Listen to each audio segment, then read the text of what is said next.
So this is quite amusing. This guy wanted to ask people about their thoughts on Gaza and how terrible Israel is. And he asked this guy who's Iranian. Oh, well, you'd assume an Iranian surely will have animosity towards Israel. Didn't quite turn out that way. Let's have a watch. Sorry? Have you heard about the recent ceasefire in Palestine? What is Palestine? What is Palestine? Israel, Palestine, have you heard about the... Listen, I'm Iranian. I'm not more than... You're where? So, what country, sir? I'm Iranian. So go and have a good life. Forget about Palestine.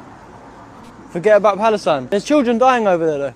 Listen to me. I have no time to talk to you. You have to know the history of that country and history of the Middle East. You don't know, I don't think you know about it. You don't have to be an expert, though, to see that there's children dying. Yeah, I feel bad as well. Whose fault is it? Israel.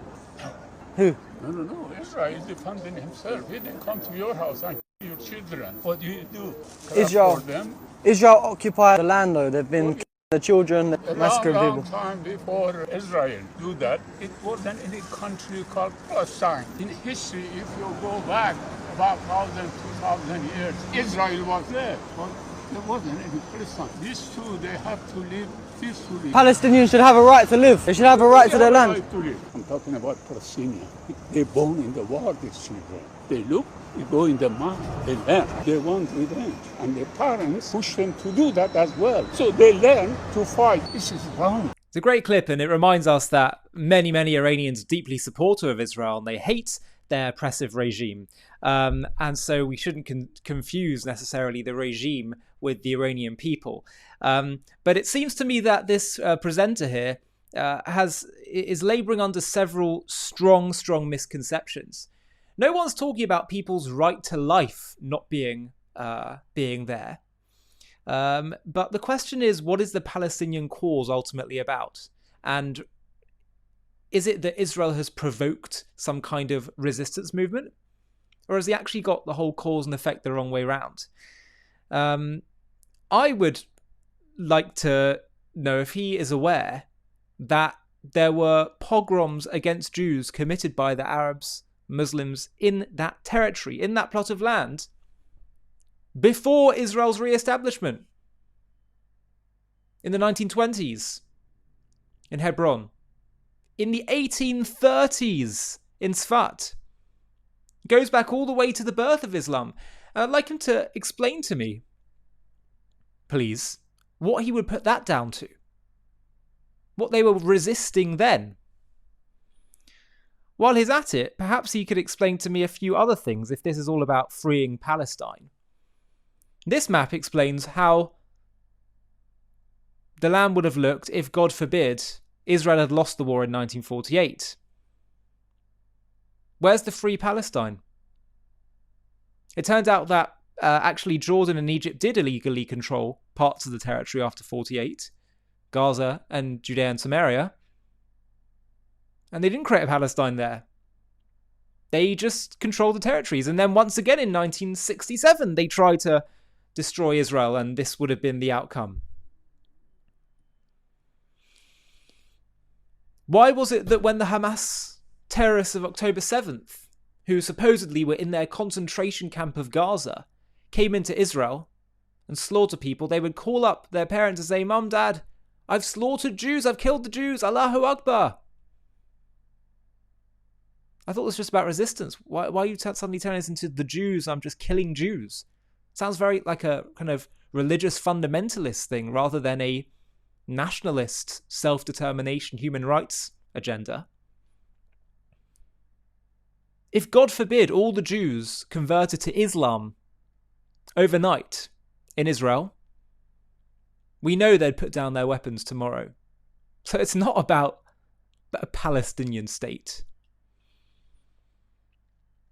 I mean, even just in the last few decades, if you go back to what happened in Gaza, Israel withdraws from Gaza and says, right, go for it, make a success of Gaza and show us that you really want to have statehood and self-determination. That's what you're after. And what do? They created a terror network. They voted in Hamas, school system, a terror tunnel system, rockets, training kids to become terrorists. So I'm sure this presenter would say, well, what do you expect from the Gazans? Because they were blockaded in and they had all this terrible treatment. No, Once again, you've got the cause and effect the wrong way round. First came the decision to choose terror, the hatred towards the Jews. Then came Israel's response. The blockade, or really the censoring for weapons, happened because they voted in Hamas and were sending in rockets. People think, oh, Israel suddenly left and then blockaded the territory. No, the blockade happened in 2007. Israel withdrew in 2005. So there's a sinister campaign to make Israel's legitimate desire to live in the people who only have the real claims to land, to live in their God-given ancient homeland, to make that look like it's some kind of evil, terrible thing, that the Palestinians are the righteous cause.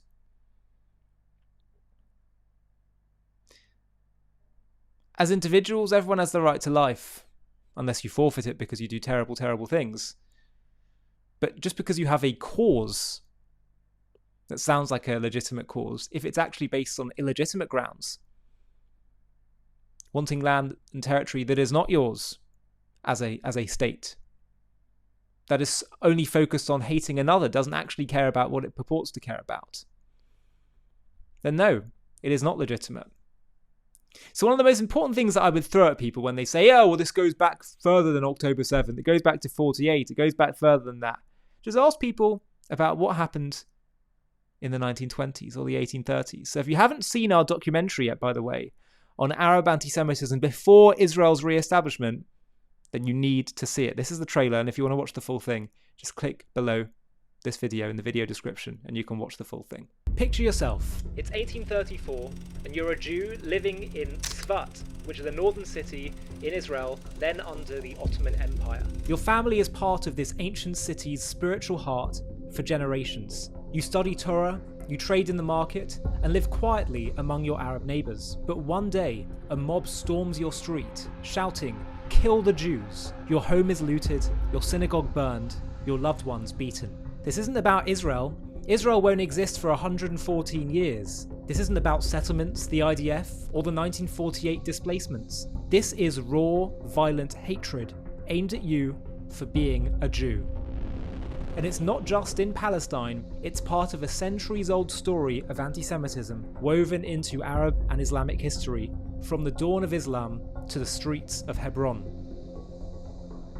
The claim that this conflict began with Israel's creation, the Nakba, or modern policies, is a farce, a distortion that collapses under history's magnifying glass. Welcome to JTV Plus. I'm Ollie Annersfeld, and today we're uncovering a history too often buried, the relentless anti-Semitism among Arabs in Palestine before 1948, rooted in a broader Arab and Muslim hostility that began with Islam's inception in the 7th century.